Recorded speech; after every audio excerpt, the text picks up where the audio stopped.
Hello friends, welcome on my YouTube channel nursing dignity. Friends, आज मैं आपको बताऊंगा कि जो एनाटॉमी और फिजियोलॉजी की एग्जाम्स होती है इन्हें आप इजीली पास कैसे कर सकते हैं, और पास ही नहीं, आप इनमें अच्छा स्कोर भी गेन कर सकते हैं।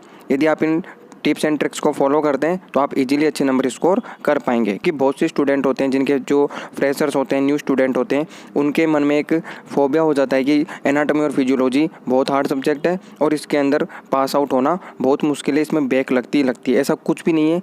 यदि आप रेगुलर स्टडी करते हैं, स्मार्ट स्टडी करते हैं और जो मैं आपको टिप्स बताऊंगा यदि आप उन्हें फॉलो करते हैं तो आप अच्छे नंबर गेन कर सकते हैं। इतनी हार्ड एनाटॉमी और फिजियोलॉजी नहीं है जितना एक माहौल बना दिया फालतू का।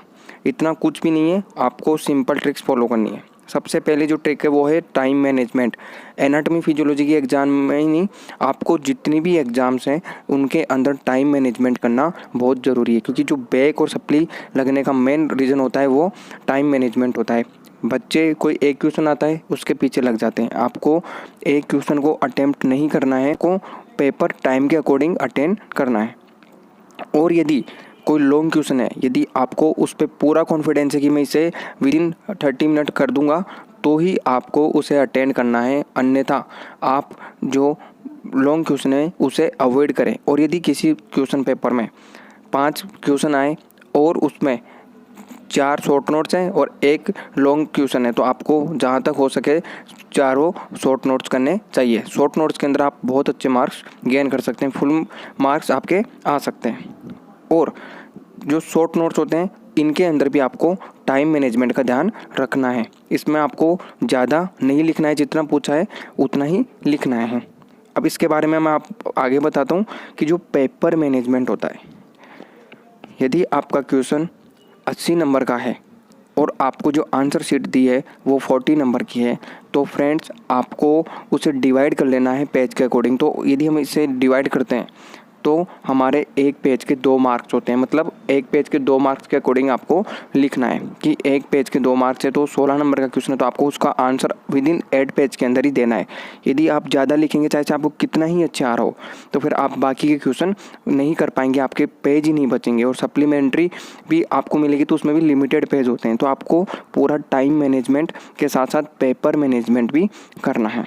अब हम बात कर रहे हैं एनाटॉमी और फिजियोलॉजी। तो एनाटॉमी के अंदर यदि आपको पास होना है और यदि आपको पेपर को अट्रैक्टिव बनाना है तो आप नीट एंड क्लीन डायग्राम बनाएंगे और ज़्यादा से ज़्यादा उसकी लेबलिंग करेंगे, तो आपको अच्छी स्कोर मिल सकता है।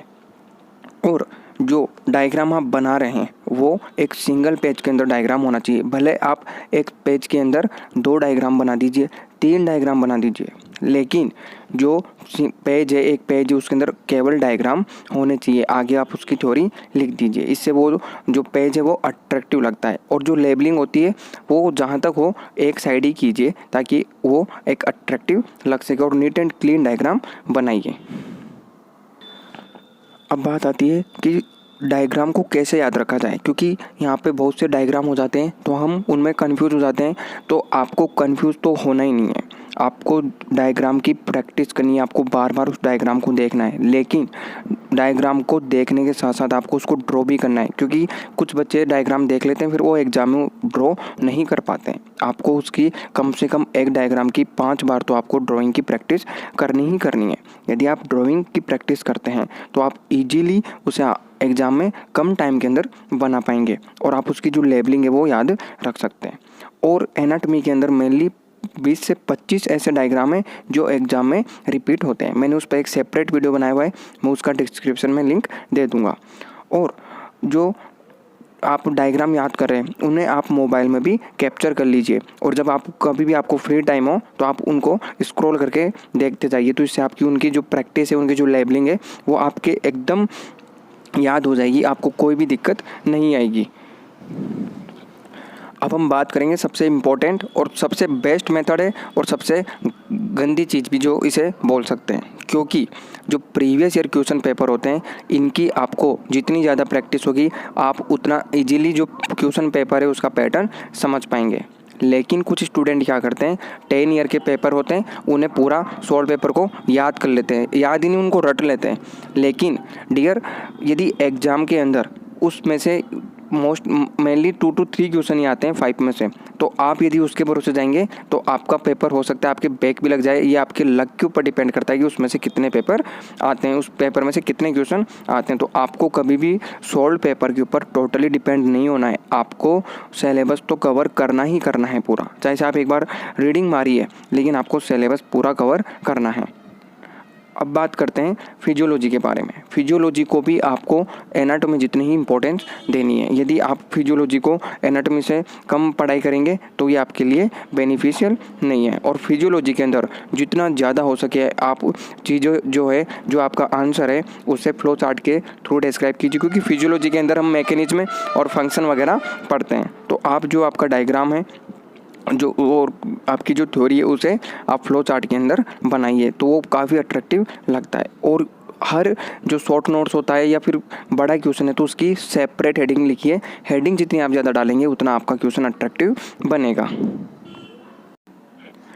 सबसे मेन चीज़ की बात करते हैं हैंड राइटिंग। जितनी अच्छी आपकी हैंड राइटिंग होगी और आपकी जो राइटिंग स्पीड है ये भी बहुत मैटर करती है, क्योंकि यदि आपकी राइटिंग स्पीड कम है तो आप डेफिनेटली पूरा पेपर अटेंड नहीं कर सकते। स्पेशली इन मेडिकल साइंस आप पूरा पेपर अटेंड नहीं कर सकते। तो आपकी जो राइटिंग स्पीड है विद गुड हैंड राइटिंग होनी चाहिए। तो आप जितना अच्छा लिखेंगे वो आपका आंसर उतना अट्रैक्टिव होगा और जो एग्जामिनर है उसे पूरा पढ़ेगा और अच्छे नंबर आपको डेफिनेटली मिलेंगे।